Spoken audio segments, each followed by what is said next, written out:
Hey guys, Arjuneus here. I am currently at the airport waiting for my next flight, but I thought I'd just record this improv video just to say hello and share something I kind of just thought would be valuable to the people on my channel and anyone who has either tried to go vegan and they were unsuccessful at it, or has been interested in veganism but they just didn't know where to start.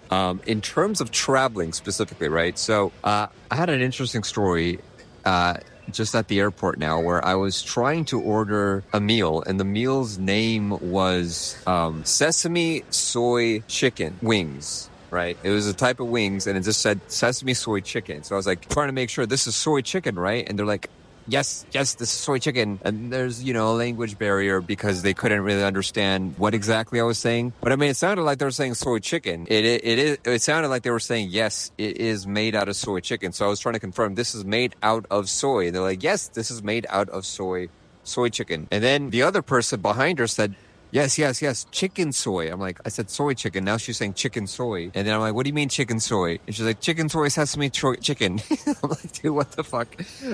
So then I got really confused, and I'm like, okay, it's vegan, right? And they didn't understand what the word vegan meant. So this is a common issue. When you're in like a country where veganism is not like a thing, and they barely even know what veg and non-veg are, it can be a little difficult. So how do you navigate these situations, right? Firstly, I shifted my language, right? I'm like, okay, she doesn't know what vegan means, and I don't know if they're using the adjective soy properly here.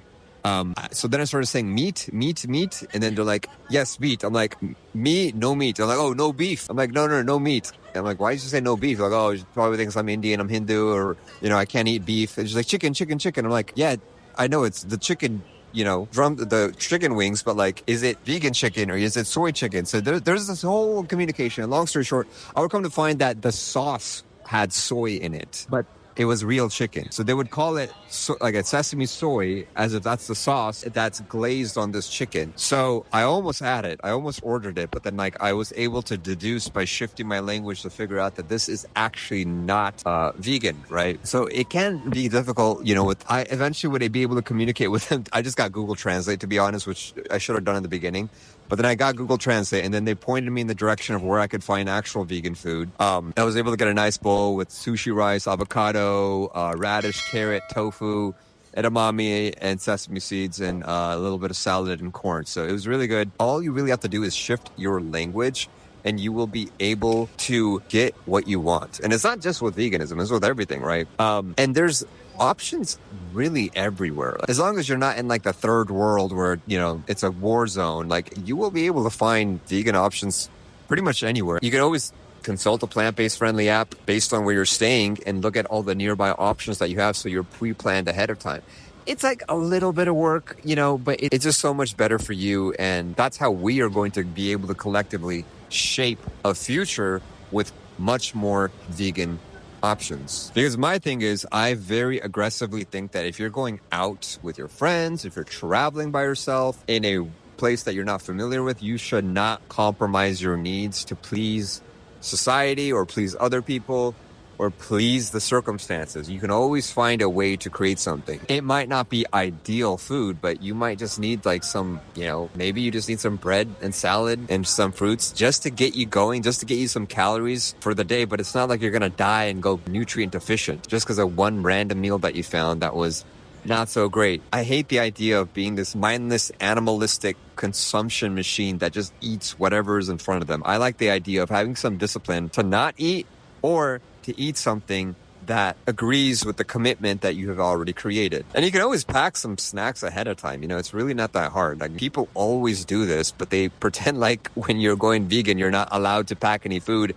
and you have to find food outside. Otherwise you can't go vegan. Like, dude, if you're allergic to meat and dairy products, you would find a way. Just because it's a moral lifestyle does not mean you're not able to find vegan options. In fact, every single airline I've traveled, and I've done a lot of traveling in the past couple of years, every single airline I've traveled, on the note section, I always write vegan. I always write vegan when I purchase the ticket. And guess what? They find a way to somehow give me vegan meals, vegan snacks on the plane. And the funny thing is, the people next to me are always like, oh, how come I didn't get this option? Or they'll ask the person when they're like, oh, would you like macaroni or chicken? And they're like, oh, can I have that oatmeal that he got? And they're like, oh, sorry, that was a special meal. You have to order that in advance. So, I feel like people are genuinely open to vegan food, but it's just the way that people think it's not as accessible when it's really just like a few extra steps and boom, it's accessible. And although that requires a little bit of work, that is the key on how you're going to propel this movement. And it's really that simple, because if we don't do that, if we don't push the demand for vegan products, then guess what's going to happen in 10 years? You won't have a vegan world. But if you do push the demand, the supply will increase.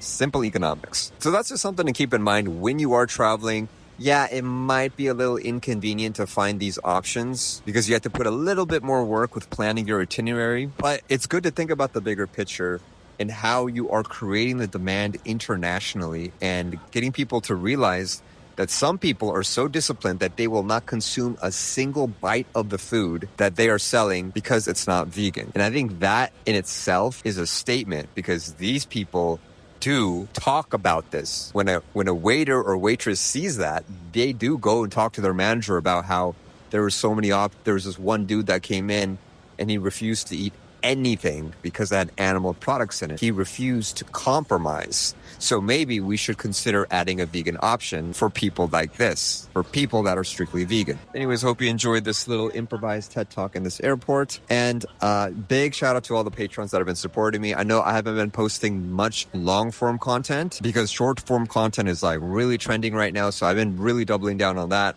And if you've been seeing my Instagram or my shorts or my TikToks, I've been posting a lot there. But every now and then, I just like to check in with the YouTube channel. So thanks for supporting me, guys. And if you're not already a Patreon member and you would like to earn rewards like my merch, perhaps choose a video topic of your choice that you want me to cover and get early access to my content, be sure to check me out on Patreon. You guys are the backbone of why I create these videos. So thank you so much. And I'll see you guys next time. Chaos out.